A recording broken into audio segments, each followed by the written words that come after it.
This is not the place for a gentle rebuild, for a quiet, patient 5-year plan. This is Atlanta, where patience wore out years ago, and the only acceptable outcome is an immediate turnaround. And standing at the center of it all is the franchise's one massive, audacious bet, Kevin Stefanski. The Falcons introduced their new head coach at a frigid Mercedes-Benz Stadium, a building that knows all too well the bitter taste of almost was. The team's new president, franchise legend Matt Ryan, laid down the gauntlet with a clear, simple demand for identity. "We wanted a detailed, tough, physical football team," Ryan stated. From offense to defense to special teams, the mandate was about imposing will, about a return to hard-nosed, fundamental football. And in Stefanski, a 2-time NFL Coach of the Year, the Falcons believe they have the perfect architect for that gritty vision. Ryan praised him as an excellent, direct communicator who builds connection, a coach who demands accountability. But the resume and the rhetoric now collide with a stark, brutal reality. Outside of the New York Jets, no team has a longer playoff drought than these Atlanta Falcons.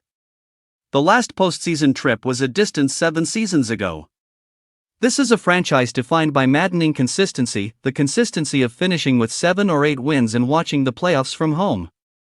Even this past season, they won 8 games, tied for the division lead, and yet had been eliminated from contention weeks earlier. They are experts at the hollow victory.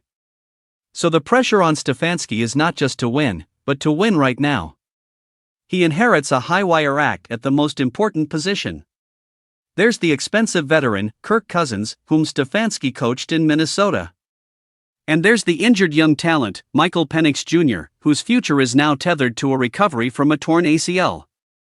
Stefanski offered no clarity, only a politician's careful praise for both, stating it wasn't yet the time to talk specifics on any position. One position requires no nuance. The brightest spot on the entire roster is running back Bijan Robinson. When asked about him, Stefanski broke into a brief smile. "He's good," he said to laughter, before acknowledging the superstar's talent and team-first mentality. The unspoken mandate is clear: find ways, constantly, to get the ball in Robinson's hands. The shadow of recent history looms large. The Falcons looked around the league and saw the New England Patriots, the Chicago Bears, the Jacksonville Jaguars, all teams that changed coaches and immediately catapulted from misery to double-digit wins in the playoffs. That is the new standard. Patience is a luxury this regime does not have. Stefanski knows the drill. He ended his introductory remarks by drawing a line between talk and action. "It's very, very easy to sit up here and talk about it," he said. "We will be about that work. The work begins now, in the cold of an Atlanta winter, against the weight of years of disappointment." The Falcons didn't just hire a coach. They lit a fuse.